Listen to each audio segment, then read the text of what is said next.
ये सारा वृत्तांत सुन के ही मानो अर्जुन मूर्छित हो जाते हैं और जब भगवान चले जाते हैं तो प्रकृति एकदम से अपना सब कुछ समेटने लग जाती है। प्रकृति का नियम भी यही है, आपको दे तो रही है, जब समेटना शुरू करेगी ना तो कुछ छोड़ती नहीं है, वो प्रकृति है। नमस्कार मित्रों, आप सबका स्वागत है महाभारत के इस महान कथानक पर, जहां हमने पिछली से पिछली वीडियो में हमने कवर किया था मौसल पर्व कि भगवान ने अपना शरीर जब छोड़ दिया तो फिर क्या हुआ। आपने पूरा कथानक देख लिया है कि पांडवों का वंश कैसे नाश हो जाता है, द्वारका कैसे पानी में चली जाती है और अर्जुन की शक्तियाँ छीड़ कैसे हो जाती हैं, अर्जुन के शस्त्र कहीं और चले जाते हैं, भगवान के अस्त्र कहीं और चले जाते हैं और यहाँ पर संक्रमण काल उत्पन्न हो चुका है। कुछ करने योग्य नहीं बचा है और कुछ कर पाने में समर्थ भी नहीं है ये लोग। तो अर्जुन वापस आते हैं हस्तिनापुर और सारी बातें बताते हैं पांडवों को कि क्या क्या हुआ है वहाँ पर, कैसे मैंने ये सब देखा, कैसे मैंने वो विनाश देखा, कैसे मैंने श्राद्ध किया है और कैसे मैंने इतने लोगों का शवदाह किया है।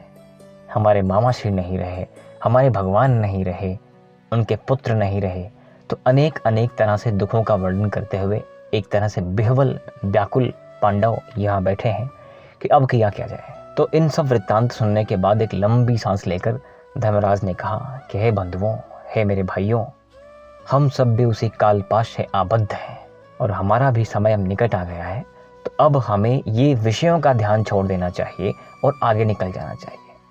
अगर हम विषयों की बात करें तो इवन आप सब जानते ही हैं कि विषय क्या होते हैं। ध्यायते विषयान पुरुषः संगस्ते न जायते संजायते कामा कामा क्रोधो विजायते और क्रोधात् भवति सम्मोहः सम्मोहः स्मृति विभ्रमा स्मृतिनाशो बुद्धिनाशो प्रणश्यति। सामान्य मनुष्य क्या करता है? विषयों का ध्यान करता है, चिंतन करता है कि मुझे ये चाहिए, मुझे वो करना है। अब ये चाहिए करना, प्राप्त करना, छोड़ देना, इन सब में ही ना हमें मोह उत्पन्न होता है। क्योंकि जब हम किसी चीज़ से बहुत जुड़ा फील करते हैं तो मोह उत्पन्न हो जाता है। वो चीज़ नहीं होती है तो क्रोध आता है, क्रोध आता है तो हमारे सोचने की क्षमता खत्म हो जाती है, सोचने की क्षमता खत्म हो जाती है तो फिर हमारा नाश हो जाता है। यही एक विषय के पीछे जो बेसिक साइकोलॉजी है, जो बेसिक गीता का ज्ञान है, वो यही है। इसलिए हमें कभी भी किसी चीज़ के लिए बहुत ज़्यादा अटैच नहीं होना चाहिए। अगर अटैच नहीं होंगे तो डिटैच होने पे तकलीफ़ नहीं होगी आपको, और तकलीफ़ नहीं होगी तो आप न्यूट्रल रहेंगे, और अगर आप न्यूट्रल रहेंगे तो न्यूट्रल ही को तो स्थित प्रज्ञ कहते हैं, योगी कहते हैं, मुनि कहते हैं। तो मेरे आपके हम सब के दुखों का कारण जो होता है बेसिकली वो आपके टारगेट के लिए जो अटैचमेंट है ना, वही होता है। अब जो भी विषय हैं, फैमिली के लिए परेशान चल रहे हैं, जॉब के लिए चल रहे हैं, कुछ पाने के लिए ही तो कर रहे हैं, तो ये अटैचमेंट ही सबसे बड़ी प्रॉब्लम है। अगर ये अटैचमेंट से हम हट जाएँ तो शायद हमारे इश्यूज सॉल्व हो जाएं और हम एक आराम से जीवन जी के आराम से निकल जाएंगे। क्योंकि ये जर्नी ही तो है, आए हैं, जाना है, 10 साल में जाना है, 20 साल में जाना है, यू नेवर नो। यही बात यहाँ पांडव कह रहे हैं कि वो काल का समय प्रकट हो गया है, हम भी उसी से ग्रसित हैं, संक्रमण काल लग चुका है। तो अब प्रबंध किया जाए अतिशीघ्र, इन विषयों का त्याग कर दो, विषयों को मत सोचो, क्योंकि विषयों का आलोचना करना हमारा धर्म है। अगर विषयों में लगे रहेंगे तो हम आगे जर्नी कवर नहीं कर पाएंगे, जो हमें करना चाहिए। अब ज्येष्ठ भाई की बात सुन के सारे बाकी चारों भाई कहते हैं कि बिल्कुल ठीक, जैसा आप कह रहे हैं वैसा ही है। द्रौपदी ने कहा बिल्कुल ठीक, जैसा आप कह रहे हैं वैसा ही है। अब इन लोगों ने युत्सु को बुलाया और कहा कि देखो, हमारे वन जाने का समय हो रहा है, तो ये राज्य है ना, इसका कार्यभार, या एक तरह से आप समझते हैं ना कि या तो मंत्री कह लीजिए, या सेनापति कह लीजिए, या अध्यक्ष कह लीजिए, तो जो प्रेसिडेंसी थी उसको दे दिया कि तुम इसका कार्यभार देखो। और परीक्षित को, अभिमन्यु के बेटे को राजा बना करके ये लोग प्रबंध करते हैं कि अब निकला जाए। सुभद्रा को बुलाते हैं। सुभद्रा कौन? अभिमन्यु की माँ, राइट, भगवान की बहन और परीक्षित की दादी, एक तरह से पिता की माँ। तो सुभद्रा को बुला के कहते हैं कि ये तुम्हारा जो पौत्र है, ये राजा है, युत्सु इसका देखभाल करेगा, रक्षा करेगा, और यदुवंशी वज्र को हमने इंद्रप्रस्थ के राज्य पे बिठा दिया है। तो आपकी भी जिम्मेदारी है एक राजमाता होने के नाते कि आप हस्तिनापुर के राज्य पे बैठे हुए इस पुत्र को भी देखो, अभिमन्यु के पुत्र को भी देखो, और इंद्रप्रस्थ पे जो बैठा हुआ है वज्र, उसको भी देखो, और आचार विचार नियम से इन दोनों की रक्षा करो, इनका मार्गदर्शन करो, क्योंकि हमारे जाने का समय आ गया है।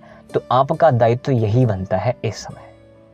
तो ये सारी बातें करने के बाद अपने मामा को, भगवान को, बलराम जी को या अन्य संबंधियों को तर्पण करके, श्राद्ध जल वगैरह करके ये लोग प्रबंध करते हैं निकलने का। राज्यवासियों से मिलते हैं, प्रजा से मिलते हैं। प्रजा से मिलना हमेशा सभी राजाओं के लिए बहुत दुखदायी होता है। अगर आप लोग एम्प्लॉई हैं या अगर आप लोग थोड़े से इमोशनल हैं, जैसे मैंने कई बार फील किया हुआ है कि जब मैंने जॉब छोड़ी है ना एक कंपनी से, तो वहाँ से निकलते टाइम मुझे बड़ी तकलीफ होती है। इवन मुझे पता था कि मैं बहुत अच्छी जगह जा रहा हूँ, बड़ी अच्छी कंपनी में जा रहा हूँ, बड़ा फ़ायदा होने वाला है, लेकिन जो अटैचमेंट होता है ना, हमारा मोह जो होता है, वो बहुत तकलीफ़ देता है कि यार क्यों जा रहे हैं यार। तो ये तकलीफ़ यहाँ पे हो रही है कि अब जाना पड़ रहा है, इनको भी हो रही है और सेम टाइम पे प्रजा को भी हो रही है। प्रजा वाले रोकते हैं कि ये उचित नहीं है, कृपया आप हमारे महाराज हैं, आप रुकिए। लेकिन प्रजा की बात एक भी काम नहीं आती है। इन्होंने दृढ़ निश्चय कर लिया था, इन्होंने यज्ञ हवन करवाए और बहुत कुछ दान दे दिया।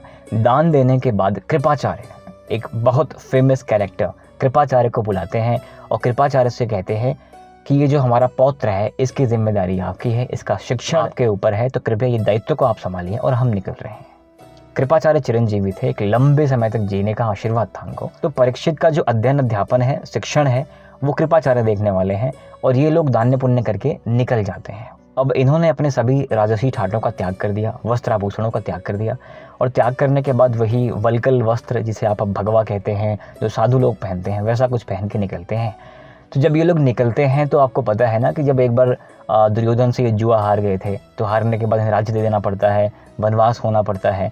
तो वनवास जाने के टाइम पे जो इनका दृश्य था वही रिक्रिएट हो रहा है कि वापस ये वनवास करने जा रहे हैं।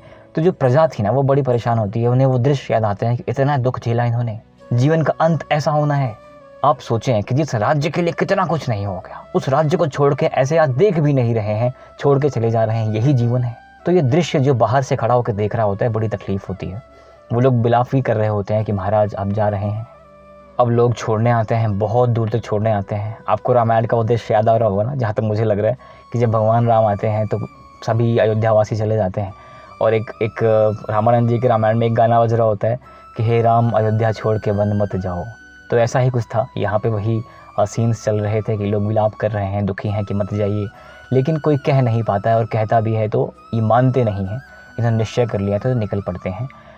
उलूपी जो थी अर्जुन की पत्नी, आपको पता है, अभी हमने परसों की वीडियो में तो देखा था कि अर्जुन का बेटा जब अर्जुन का वध कर देता है तो उलूपी ने अपनी नागमणि से जीवित कर दिया था। तो वही उलूपी जाके गंगा में चली जाती है, त्याग कर देती है शरीर का। चित्रांगदा मणिपुर चली जाती है। तो अब ये बचते हैं 5 पांडव, एक द्रौपदी। अब इन्होंने लगभग सब कुछ परित्याग कर ही दिया था, लेकिन अर्जुन ने अपना गांडीव और अपने वो जो अक्षय तर्कस हुआ करते थे जिसमें बाण होते हैं, वो नहीं छोड़ पा रहे थे। ये इनका मोह था कि मैं नहीं छोड़ूंगा, लेके चल रहा हूँ। तो एक कुत्ता, 5 पांडव, द्रौपदी, यही जा रहे हैं। इन्होंने परिक्रमा शुरू कर दी कि अब समुद्र के किनारे किनारे हम परिक्रमा करते हैं और परिक्रमा करते करते ये पहुँच जाते हैं द्वारका। द्वारका की दशा देख के ये भी दुखी हो जाते हैं कि ये द्वारका, मेरे भगवान की द्वारका ऐसी है। अब फिर वहाँ से आगे निकल जाते हैं, तटीय क्षेत्रों से होके ही निकलते हैं। तो वहाँ से आगे बढ़ते हैं, उदयाचल पर्वत पर अग्नि देवता सामने प्रकट हो जाते हैं। अर्जुन से कहते हैं कि तुम पहचान रहे हो मैं वो अग्नि हूँ जिसने खांडव वन को जलाया था। तो तुम्हारे इस गांडीव का, उस तर्कस का कोई अब प्रयोजन नहीं रह गया है, कोई कार्य नहीं रह गया है, कृपया इसको त्याग कर दो यहाँ पर। तो उनकी बात सुन के अर्जुन वहाँ पर त्याग कर देते हैं और आगे निकल पड़ते हैं। तो अब द्वारका के बाद वेस्ट से जब ये नॉर्थ की तरफ जा रहे होते हैं तो हिमालय की तरफ निकल पड़ते हैं और उसी हिमवन पर्वत श्रृंखला में ये लोग घूमने लगते हैं। सुमेरु पर्वत जाते हैं और सुमेरु पर्वत के शिखर पर शीघ्रता से चढ़ाई करना शुरू कर देते हैं। अब यहाँ चढ़ाई में ही सारी समस्या हो जाती है। चढ़ाई करते करते ये बारी बारी अब गिरने लगते हैं और प्राण छोड़ देते हैं। सबसे पहले द्रौपदी गिरती हैं। तो लोग पूछते हैं कि द्रौपदी गिर गई, क्यों गिर गई?